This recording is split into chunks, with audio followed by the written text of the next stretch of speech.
Hi, this is Eric Fidel, Ringo from the Fab Four, the ultimate tribute, and you're listening to Top Talent with Richie, the Tribute Band Edition. Are you a tribute artist fan? Well, I'm your man. I want to interview every single one that I can. It's time to tell you about this week's guest on the Top Talent Podcast. Welcome to Top Talent. By the way, that guy that you heard at the very beginning, he's Eric Fidel. He was the Ringo in the Fab Four tribute band, one of the many tribute bands I have covered here on this podcast. Go listen to that episode. Fascinating. And I want you to listen to this episode, and I want to get right into it. This is Alan Turner, the Gambler Returns, the ultimate Kenny Rogers tribute, coming here to the COHOES Music Hall March the 22nd. The tickets are $35 to $45. How cheap can that be? That's a great deal. We're talking about Kenny Rogers, who had hits in 6 decades, 3 Grammy Awards, 19 American Music Awards, 6 Country Music Association Awards, the first country artist to consistently sell out arenas, sold 100 million records, voted the favorite singer of all time in many, many polls. We miss him so much, but this guy is keeping the memory alive. Alan Turner, I had a really nice time talking to him, and I want to get right into it. So let's get into it. This is Top Talent, the Tribute Edition. Alan Turner, The Gambler Returns, the ultimate Kenny Rogers tribute act on Top Talent. Well, I finally got him on here. It was a gamble trying to get you on the air here. No, that was terrible. I guess. That's okay. Yeah, I was embarrassed trying to book you. I'm the biggest coward of the county. I'm telling you right now. This is, these are the dumbest jokes you could possibly have. This is Alan Turner, The Gambler Returns, the ultimate Kenny Rogers Tribute Act. I'm coming to the COHOES Music Hall on March the 22nd, and I'm so happy to have you on here. Thanks for having me, Richie. It's a pleasure to be here, and I don't mind. I like corny jokes. It's good. It's good.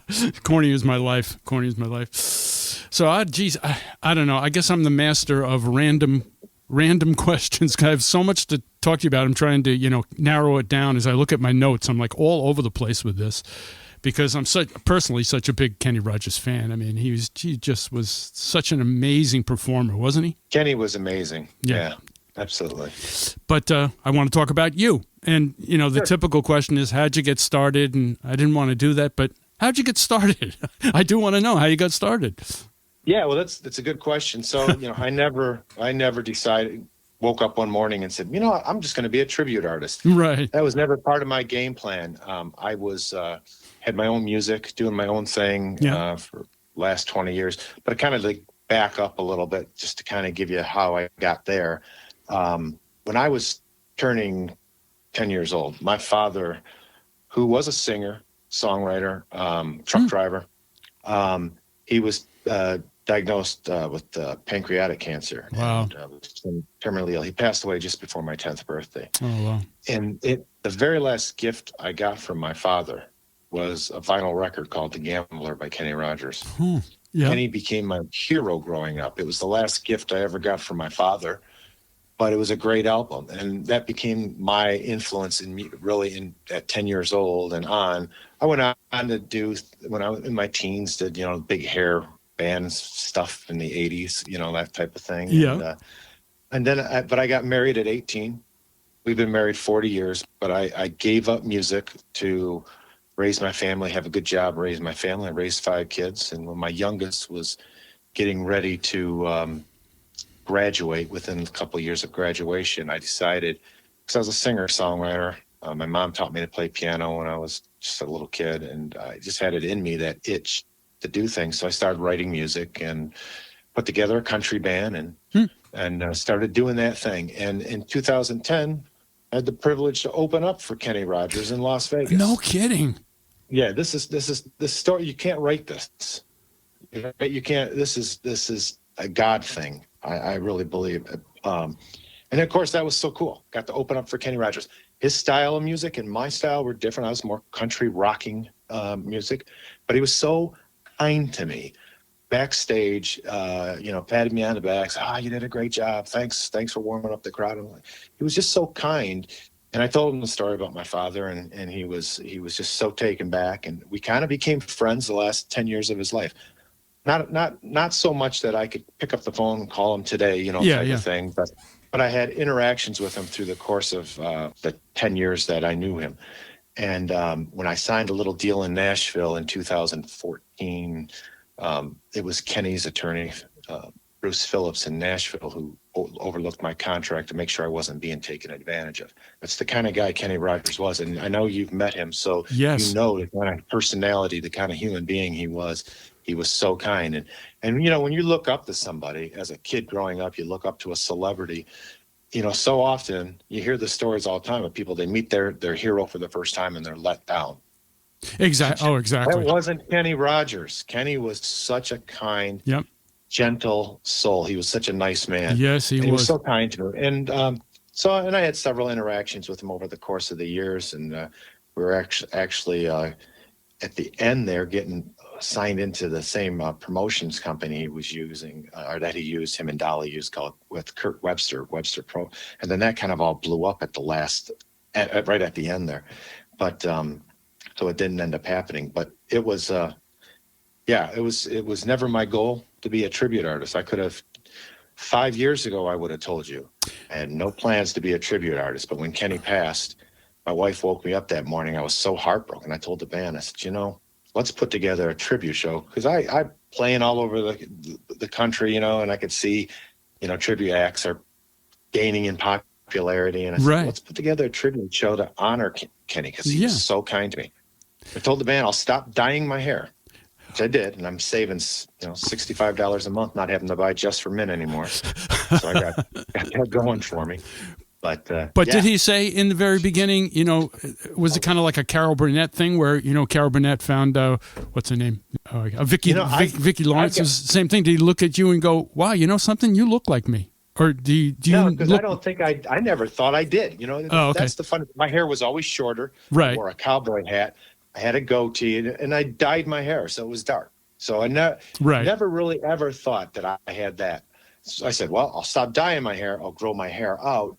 We'll kind of try to do the 1986 Kenny at the heyday type thing, put that together, you know, kind of look. And, you know, I just kind of transformed into him. It's kind of funny, you know, it's like people say, oh man, you look just like him. It's like, well, it wasn't the original goal, but. So you didn't even have a beard? I did wear a beard from time to time. I had a goatee. Okay. I mean, you can Google me, and you'll look up, you know, some of my music video stuff. You know, you'll see I had dark hair, and you know, but I just didn't have the look. It wasn't attempting to try to have the look either. You know, it's just kind of a strange thing. But now I kind of look back and I see pictures and I think, yeah, I guess I do. So it's just all these weird little coincidental things, right? You know, it's like very cool, very cool. So you've seen, is that website still in existence? People who look like KennyRogers.com? I saw that somewhere along the line, probably 5 years ago. I saw that when I first started doing this thing. Yeah. I think it is, but I think it's hard to find. It's not being kept up. Right. It's not being kept up. It's not being kept up. Yeah. Like anything on the internet, once it's on there, I think it's always on there for life. Well, you know, part of this whole thing of doing a tribute act, you got to look like them. Well, not necessarily, too. There's a lot of tribute acts that don't look like the person, but they sound like them. Yeah. So did you have to adapt the sound? I don't think I have the gravelly voice as Kenny did, especially in the later years. He had the more gravelly voice. But yeah. I think the way I pronounced my vowels and stuff, that is the way I learned to sing, listening to Kenny Rogers albums when I was 10 years old. And so I think I just naturally had the approach to lyrics and to songs the way Kenny did. So it comes natural when I sing these songs, right? Right. To sing it the way Kenny sang it. And so I think that illusion of that kind of helps, right? And then, of course, the look and everything else. Well, what is your philosophy of let's say if you went to see a tribute act and it was a Kenny Rogers show and the guy didn't sound like him at all, and he interpreted Kenny Rogers songs, but he really wasn't trying to sound like him. Would that bother you, or are you okay with tribute acts that do interpretations versus impersonations, for want of a better term? Yeah, I don't know. I think I probably would. It might bother me. I thought have thought about this before, because I do think about, there are people that do tributes to the music of, Right. and then there's people that do tributes, and then there's people that are impersonators too, and it's like, Right. I think there's that element of it. What would bother me the most is that authenticity is the most important thing to Correct. me. So when I do my show, the most important thing is that I'm as authentic to the show as possible. Okay. Yes, I can only do what I can do, but I know in some acts they just don't do it that way, and I know there's others doing the Kenny thing that are just up there and they sing. So I'm right-handed. Once I started doing this, I learned I'm singing with my left hand from now on. That how Kenny held the mic, That's authenticity. That's something. Do you think the audience would pick up on that? Some would probably. Yeah, and so you mimic his actions, some of the things, and I tell the jokes, the Kenny Rogers that you knew on stage would tell the jokes, and self-incriminating type jokes, that's I do that. Yeah, that was never part of the Alan Turner show. Alan Turner show was more rocking country, modern country sound, but there was still a lot of that element was, I got from watching Kenny Rogers all those years. But sure. Yeah. That is my authenticity is a big deal to me, is to try to be as authentic as possible. Now, there were different phases to his career. I mean, in the very beginning, he was more like trippy, right? I mean, it was psychedelic. Yeah. Just walked in to see what my condition was in that song. Yeah. Do you do that part of the show? That's hard to No, we do it. Really? We don't do like a costume change, Kenny in the beginning and Kenny through the years. I come out, my attempt to come out is 1986 Kenny, but we do music from the first edition all the way up through nice until the end. You can't make old friends, that type of thing. So it's we do the whole era of everything, and then we throw in a few surprises there that people aren't aware of that were Kenny Rogers songs and that type of thing. And it's funny, here I am, randomness again, but I was on the air. I did a morning show on a country station here for 30 years, and when that song came out, the last one you were talking about with Dolly Parton, You Can't Make Old Friends, I heard that and I went, oh my God, you got to play that song. It's such an amazing song. And I don't think we played it too long. And they really kind of erased him from country radio, and it killed me. It did. One of the things that I was a member of the CMA at the time when that song came out. And of course, that was Song Event of the Year they were nominated for. I was so disappointed. Yeah. I voted for him. And I know, a lot of people did, him and Dolly. And I was so disappointed when that didn't happen. Oh, he didn't what a win that song. Award. That is the disappointing with country radio, and as a DJ, you probably realize that. It's like when artists get to a certain age, they get erased from country radio practically. That's the sad part about that. All right, I got to tell you a story. Then, damn it, I don't want to hog your thing, but I got to tell you this. I'll make this as short as possible because I want to hear you. But I was my first year in radio, and I was there for 30 years. Very first year, my partner, who was also the program director, said, "Hey, tomorrow morning, Kenny Rogers," he goes, "you can't say a word." And I was only on radio for like 6 months. He goes, "Kenny Rogers is coming to the radio station. He doesn't want to be on the air. He doesn't want to come on with us. He just is flying in," because he was a pilot, right? He had his own plane, right? He said he's coming into Albany, New York. He just wants to find out why we're not playing his music anymore. I said, that you can't be serious. He goes, well, are you kidding he goes, tomorrow, this is a true story. He said, tomorrow morning when you come back from breakfast after we do the show, he's going to be here. I went, no. Well, I went home and I got my video recorder, the old style with the two, the big recorder thing. Yeah. We go to breakfast. We come back. There's a stretched limo in the driveway. I'm like, oh my God. I open up the door. Kenny Rogers is standing at the front door. Oh my God. Of the station, right? And that's the kind of businessman he was. I mean, he came there to find out why we were starting to not play his stuff. This was in the late 80s when, Garth and everybody had started to become famous. Right. He was that. And so I had my video recorder real quick. So I said at the very end, again, he didn't go on the air with us. He's walking out of the building and I said, could you do me a favor? I just got married. My mother-in-law loves you. Can you just, if I point the video camera at you, can you just say, hi, Barbara? And so I turned the camera on. I could actually send you the clip. And he goes, hi, in his gravelly voice, hi, Barbara, this is Kenny Rogers. He goes, a lot of people aren't playing my music anymore, so this is what I'm doing. I'm sending videos to everybody. So could you please pass this? Could you please pass this video on? I thought it was the funniest thing. He's such a nice guy. Oh, he's so great. I'll never forget it as long as I live. Oh my God. Yeah. No, that is so Kenny Rogers. Yeah. No. just he could always something into a joke, just to kind of make you laugh, It's like just a nice guy. Yeah. And he was involved in, now that I look into his bio, he was involved in so many other things. Like, is it true? Tell me if I'm right or wrong. Did he breed Arabian horses? That may be true. I don't know that off the top of my head, but it seems true. Like it seems like he did, and he had them there in Georgia. And that could very well be true. Seems like I should know that. Like I do know that. It seems true, but I'm not positive. But it sounds right. Sounds good. I don't know. You read on the internet, you don't know what's true and what isn't. He also was a goat farmer. Yeah. There is that element of that. But Kenny had his hands in a lot of things.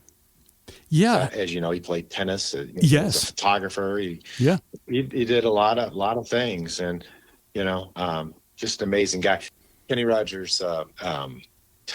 This Kenny Rogers chicken tribute with a Dolly and Kenny thing. With this, I first started doing this with this woman out of Canada, and her friend bought me Kenny Rogers cufflinks off the estate. I know this is kind of random. I'm just bringing this up, but it made me think about it. So I got these Kenny Rogers cufflinks that I got on display in my office. And last November, I was nominated for Male Tribute Artist of the Year down at the Josie Awards at the Grand Ole Opry. Oh man! And I wore those, bringing myself a little. I didn't win, but I wore those just in case. But Kenny was all. It's amazing. He touched a lot of areas, and I think that was kind of his thing. It's like that somewhere along the line, somebody told him, it says, you got to find something that gives interest to you, otherwise you'll burn out doing music all your life. Oh, so sure. He always had these little things that he got involved in, and I would not be surprising. It would not be surprising that he bred Arabian horses. Here's another thing I saw. It said he had a side business called Kenji Design Studios. He actually designed the interiors of several high-end hotels. Something tells me that's the truth too, because it seems to me I heard that someplace about some specific place that Kenny had designed there. Amazing. And then the whole Kenny Rogers chicken thing. Oh yeah, the chicken thing for sure. I got a call a couple of years ago from the Philippines. They wanted to bring my Kenny Rogers tribute show over to the Philippines because Kenny Rogers is huge over there. And I said, yeah. So we tried to work it out to bring me over with the band, and it's just so expensive, and it didn't end up happening, or at least not at this point. It hasn't. This was a couple of years ago, and I looked into it. Those Kenny Rogers roasters are still. There's like, I don't know, 50 or 60 of them still in the Philippines and in Asia, still in operation. Yeah. Not owned by him anymore. Right. They got sold off, but there's still Kenny Rogers chicken places out there. According to this, it said, in the United States, it went bankrupt, and then it was bought out. But over there, it made $100 million a year. It's huge. Yeah. Yeah, just crazy. Interesting. And just the fact that he had hits in 6 different decades. Do you think you're going to be a tribute artist for 6 decades? No, I don't think I'll be there that long. Here's my thing. I've got a closet full of white suits because I do the Kenny in the white suit thing, Oh, yeah. Yeah, so I got a closet full of white suits. So at some point, I imagine that I'll have to retire this project because even though I will say this, when I first started, I thought I'd be playing to a lot of older people. Yeah. And I'm amazed at the number of younger Kenny Rogers fans. People that come up to me and say, "Oh, we used to go with our grandfather to see the Christmas show, and we definitely coming every year to your Christmas show if you have it here." And they're in their 30s or whatever now. It's like. So it's hard to say, but at some point I may have to retire this thing. And with a closet full of white suits, I think I'm going to open up a chicken franchise. That's right. I've got that going for me. It makes me think of the decisions in. I'm not knocking my own radio station or anything, but just radio in general, because in their mind, it's like, well, the younger people, they're not going to know who Kenny Rogers is. Now you just proved that the younger people do. They do. Yeah, they do. And it's the overall audience age is older. That's for sure. But there is an element. I mean, a great element of people in their 30s, 40s that are coming to the show, and younger than that. Yeah. You know, but yeah. So there's just so many interesting things about him. Even the story about the Gambler, of the recording of the Gambler, and the that that to me was his biggest genius. Is that, all right, he didn't write a lot of songs, but he could listen to a song and say, that's my next hit, right? I mean, he was very talented. Yeah, he knew how to pick songs, that's for sure. Yeah. Although he actually almost turned down the Gambler, right? Yeah. Yeah. Because he thought it was too long. Yeah, well, more interesting, 6 months prior to that, Johnny Cash recorded it. Yeah, I just listened to it this morning. I was dying to hear what that sounded like. What did you think of his version of it, Johnny Cash's? It was pretty disappointing when I heard it. Very low key. Well, I listened to it and I'm like, this is, Kenny's version of it's much better. Oh, yeah. It's just amazing how somebody can listen to a song and go, nah, that can't be right. Yeah. Well, Don Schlitz, right? He wrote those songs. Boy, what a genius writer. You got to give credit to these writers too. Yeah, Don just seems to have a way of taking, a point in someone's life. Yeah. Or you're in my life, and being able to capitalize on that and put it to music. Just crazy. He also wrote the greatest. The greatest. Yep. Yeah, and I'm thinking he wrote "You Can't Make Old Friends." I wouldn't doubt it because it's such a classic. I'm thinking that is the case. But that is a song to listen to. I have another kind of like a companion YouTube page where, because we talk about this stuff, but I can't play the music on the podcast because of copyright, right? Okay. Yeah. So, but I want to put these things on there. So, folks, if you go to Top Talent Richie on my on YouTube, I'm going to put some samples of your stuff if you want to tell me which ones you want me to put up there, and also some of these other clips so you can hear. Like I want to put the Johnny Cash version on there so people can hear it, because it's very interesting to listen to the different versions of the Gambler. Are you aware that Kenny had recorded the song "Old Red" before Blake Shelton did? No. Go look for that version of it. Yeah, it's very good. It's swampy. It's much like the Blake Shelton. Obviously, Blake Shelton's version was, but there again, there's when nobody was playing Kenny on radio. A great song, great story song, got released to radio. Yep. And went nowhere. Wow. Years later, the guy with a mullet releases it, and it's a huge hit. Yeah, so. That's right, the mullet. Right? How about your band? You do travel with a band, right? Yeah. It's the same band. Well, although I've had interchanging players over the years, it's the same band that was doing the Alan Turner music and stuff. And okay. Yeah, so they've when we were coming to this point, it's like, well, it was right at, that was COVID time. COVID was just hitting. Yeah. We had some downtime, and I told the band, I said, let's put together this tribute show. And I talked to them. I said, would you guys be open to the idea of doing this? It'd open us up to play other venues and do some other things. And would you be open to do it? And they all agreed to it. I don't think they realized how much we would be traveling when they agreed to that. Because I after that, like my guitar player at the time kind of realized that he can't do this kind of this aggressive of traveling that we're doing. And so we did. We put it together, and it just blew up. It's just crazy. So you say you do 100 of them a year? Yeah, about 100 shows a year. And are these all weekend things? It tends to be. It tends to be it might be a Thursday, Friday, Saturday, sometimes a Sunday type thing. The co-host thing is a one-off. It's one of the rarities where we're actually just coming to do the co-host show and coming back home. But it's not generally that way. Mm-hmm. And we've been playing in Canada. I've been playing all over the U.S. And it's just been a lot of fun. It's fantastic. And do you fly to most of these venues, or do you have a bus? No, we drive. We travel like a touring band. We pull a trailer with our equipment. I got my sound guy travels with us. We just come in, load in, and play it and load out. And we do fly. There's an occasional time where it just doesn't make driving doesn't make sense, to a schedule. But that's probably only 10% of the shows. Yeah, it's taken off. It's been crazy. When I first started it, I have a good friend who does a Toby Keith tribute. The first time I met him, he was at a bar, and I said, "Man, you look like Toby Keith." He says, "Well, I'm thinking about putting together a tribute." I says, come on up on stage. We do a lot of Toby Keith songs. And, he got up there, how do you like me now, or something, for the first time with a live band ever. And then he put together a band and started doing it. But he told me, he said, when you start this, I'm going to guarantee you that you're going to not want to you're not going to want to do anything else. You're going to want to keep doing this. And that has been the case. This is so rewarding. It is bringing the joy to people. People come back, oh, you brought Kenny back to me. This is great. That type of thing. Oh, sure. Being able to do that and it's so rewarding, and giving back, in my opinion, to somebody who was so kind to me. It is rewarding, and it's a lot of fun. Although I have, in the last year, I started writing again. I've had that kind of bug, you kind of put it to the side for a couple of years and started writing and releasing music again. But but I was getting to the age too, though. I was getting where me chasing that dream of being a radio, music on radio was starting to become not likely anymore, so I wasn't going to be the next Garth Brooks. So I decided this was something that would be rewarding doing this. So, but isn't social media amazing that you don't even, I hate to say it, but you don't even think of radio.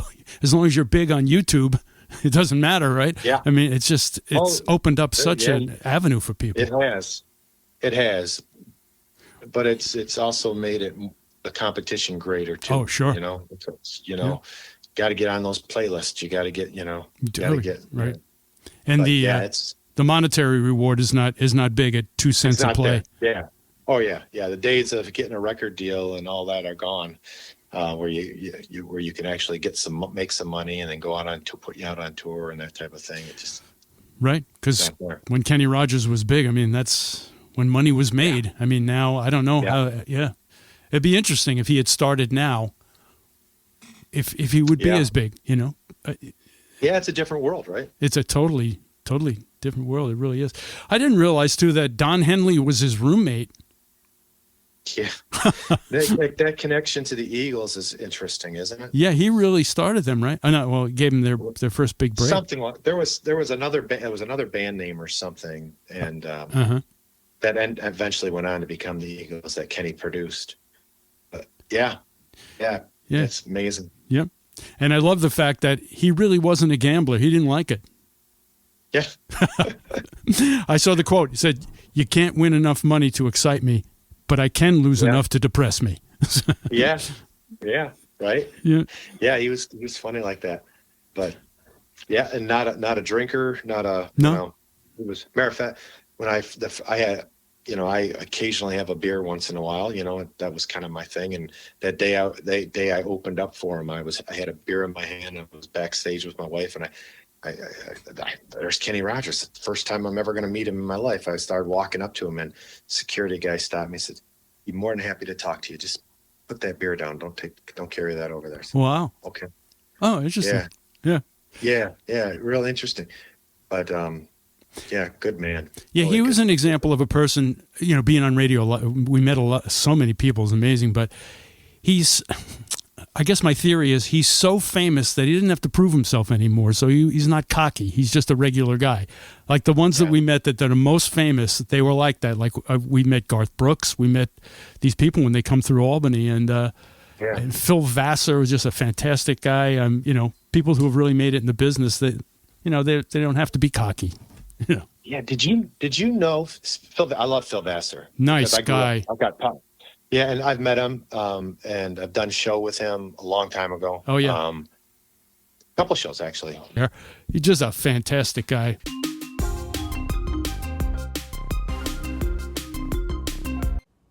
You're listening to my podcast. I totally appreciate it. I really appreciate it. I'm not asking for money. All I'm asking you to do is click on it, subscribe to it, leave a comment, pass it around, tell everybody I want to continue paying tribute to tribute artists. That's my calling.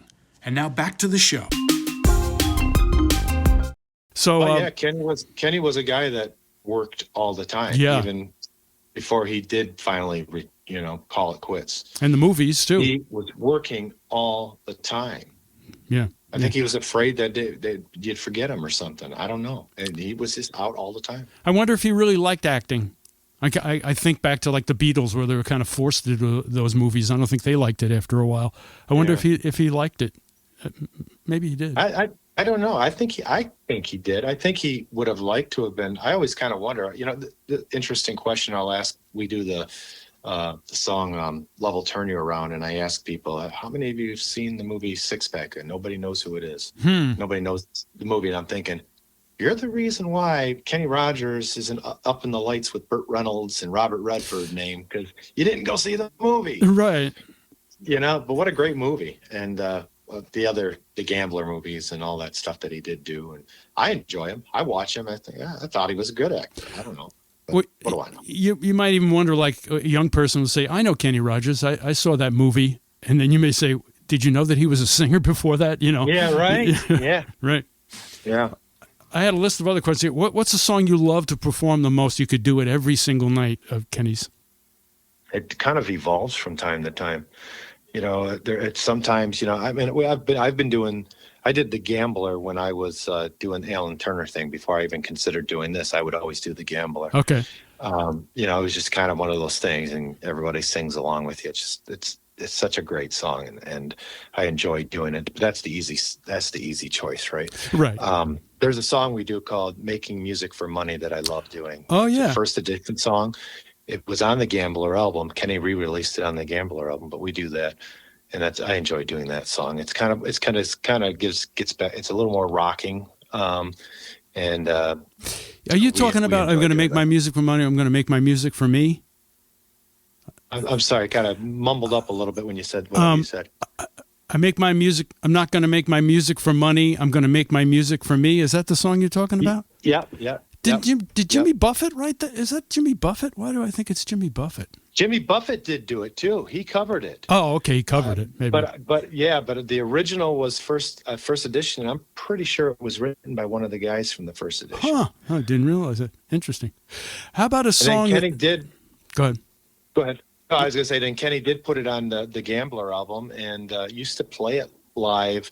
It was a first edition song, and then it was on the Gambler album. Kenny did play it live for a number of years. And it was just a high energy song. So it's a great song to play in the first couple of songs when you come out and do your thing, right? Yep. But he's got so many hits. At some point, those songs disappear. And so I like doing songs like that, and I like doing Old Red, the Kenny Rogers version of it, just because people don't know it. Yeah. And they hear it, and it's like, oh, wow. Sure. I mean, are you comfortable doing the non-hits, or do you think the audience wouldn't go for that? Like, is there a song that nobody knows that you do, or you wish you could do? Oh, well, there are some songs that I wish we could do that we don't do. Like I said, we do a couple of songs that nobody knows that we do. And to me, because I think there's interesting stories that go along with them. Mm-hmm. But it would be really hard. And I think it's the same reason Kenny's would you have to do certain songs. I mean, right. You can't not do them. And you can't get to the end of the night and not do Islands in the Stream. I mean, how can you not do that, Oh, well, how do you do that? Do you do that with a dolly? You don't travel with a dolly. I've always, even as Alan Turner, I've always had a female backup singer that traveled with me. And so I travel with a female backup singer. Oh, nice. That does the duet stuff. So we cover some of the duets. And then when I'm doing it with Dolly, we do it together. So. Oh, nice. What's her name? I might as well tell everybody her name. What's that? What is her name? Her name is Lori Lynn. She's out of Ontario, Canada. She's Lori Lynn as Dolly, as her tribute.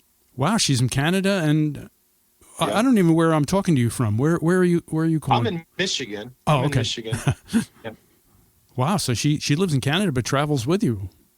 Yeah, she'll come down and do songs in the state, and I'll go up there and we'll do songs shows in Canada. Yeah. So every show she's with you? I mean, it's always the same people? No. Oh. No. So let me back up. So I have a backup singer who travels with me when we're just doing the Kenny Rogers thing. So this coming up show at COHOES, it's only Kenny Rogers show. So my backup singer will do all the duets. If we do a Dottie West song, she'll do it. If we do the Kim Carnes song, she'll do the duet. That type of thing. And then when I'm doing the Kenny and Dolly show, it's a little different because we're splitting the show a little bit. And Dolly does a lot of Dolly stuff. And then I'll do a duet, one of the Kenny and Dolly duets with her, and then she'll come back out and we'll do a bunch of other duets after I'm done with my set. So it's a little bit of a mix. So I really got basically 4 shows that I do. I do the Kenny Rogers hits show. I do a Kenny Rogers and the hits show. I do a Kenny and Dolly show, hits show, and then we do a Kenny and Dolly Christmas show. So we've got ourselves spread pretty thin with options as we're out. And does your wife travel with you, or only when I'm playing in Key West, Florida, or Vegas, or someplace warm? When I go to Minnesota and COHOES, New York, yeah, don't take her here. Snow on the ground. She's not interested. It's snowing right now, right out the window. It really is. My God. Did you guys get hit really bad last week? No. Big storm? This is the one time. No, they were, the sky is falling type of reports. But no, we only got where I live, which is right in the county of in Schenectady. Well, I live in Niskayuna, is what's called Niskayuna. No, we only got like about an inch. But right now it's snowing, and I didn't realize it was going to snow. So it's crazy. But the last time we played Glen Falls was Christmas time. We came and did a Kenny and Dolly Christmas there. Yeah. And we were coming from Canada, so we came through the Adirondack Mountains in a snowstorm. Oh, jeez. That was oh my gosh, that was so white knuckled. And it was a matinee show, so we had to leave where we were in Canada, and I can't remember what town we were in Canada, and we had to leave like early in the morning, like 4 a.m. So we decided to leave at 3 because we saw snow was coming in, and it didn't matter. But we still got there like by 10 a.m. or something to do our load in and do the show. We were tired, but man, that was white knuckle driving. I'm telling you, certain times of the year. This has been an interesting winter. It really hasn't stopped. It's little dribs and drabs, but then we did get the big one. Well, we didn't get it, but there's still areas up here to the north that got really hit. Yeah. So, yeah. One other question, and then I'm going to have to let you go because I hear my doorbell ringing. With the authenticity of the band, to me, a Kenny Rogers band would never be complete without this. The wood block. For can you hear that? And that classic sound of the Coward of the County or in the Gambler that. Yeah. Do you have a woodblock player? We do. We do. No, we have. Well, there are times when I have a bigger band where we have got a percussionist guy that plays with us. If we can make that work.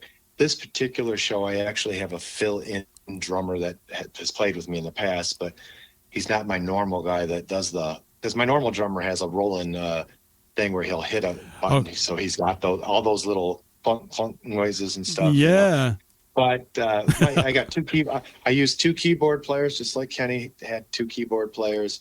One guy, so I mean, it's a full orchestrated sound. It sounds really orchestrated, Nice. If there's strings in a part and a piano somewhere, you got all that happening. And my one keyboard guy can duplicate a lot of sounds and stuff, so the sound is there. Okay, good. I thought I insulted you now by you not having that sound. No, not at all. Okay, great. Well, Alan Turner, The Gambler returns, the ultimate Kenny Rogers tribute show happening at the COHOES Music Hall, March the 22nd. Get your tickets. The tickets are very reasonable, I think, for this. Cool. Good. Great. It's great because some of the tribute acts, you're paying just about as much as the original band. I mean, they're getting up there. I have seen prices like that when we've been out doing them, and it's nice when they can be pretty reasonable for places, Sure. People that come in. Yeah. Mm-hmm. Well, Alan, thank you so much for being part of this, and I appreciate it. And I guess that does it. I'll leave you to your devices. Richie. Thank you. Thanks, Richie. Appreciate you. Have a great day. Yes, you too. Thanks for listening to this podcast. I appreciate it. And while you're at it, if you go to Top Talent Richie on all the major platforms or whatever, I even have it on YouTube, as a matter of fact. You can look at Top Talent Richie on YouTube. Why don't you check out the archives? I have interviews with tribute artists from Journey, Johnny Cash, these are all tribute artists, not the actual artists, Olivia Newton-John, the Fab Four, that's the Beatles, John Denver, Neil Young, Billy Joel, Elton John, Joni Mitchell, James Taylor, Cher, and Judy Garland. That's as of this recording. There are so many more to come. I'm booking them left and right. please check it out. Top Talent Richie. I appreciate you checking this out. Please like and subscribe my podcast. I really would appreciate that as well. Have a great day. Thanks for listening to Top Talent. I produced the whole thing myself. Between the editing, the writing, and the booking of the guests, it affects my mental health. It's a lot, but I enjoy it, even though I'm just one guy.